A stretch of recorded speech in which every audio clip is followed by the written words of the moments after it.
Hi, I'm Lila, and this is my story.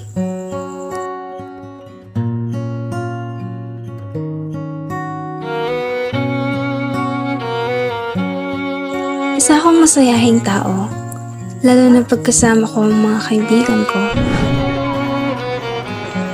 At syempre, pagkasama ko ang special someone ng buhay ko.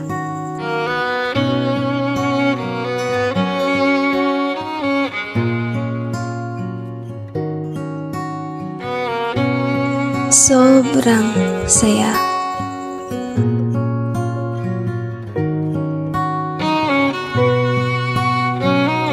Pero, sa likod ng masasayang alaala, isang trauma ang dinadala. Dumating sa punto na iniwan ako ng mga kaibigan ko.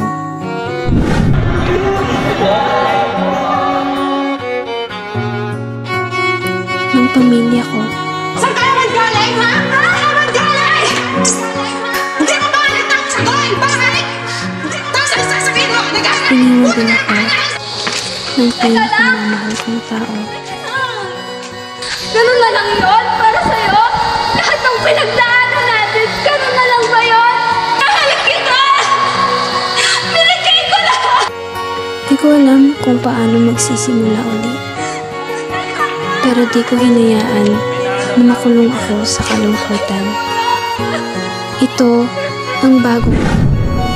Handa nang humarap uli sa hamon ng buhay. Tulad ng mga bituin na kumikislap, ako rin ay tulad nilang nagagalak. Dahil nahanap ko sa kanila ang bagong pag-asa para bumangon muli at magsimula.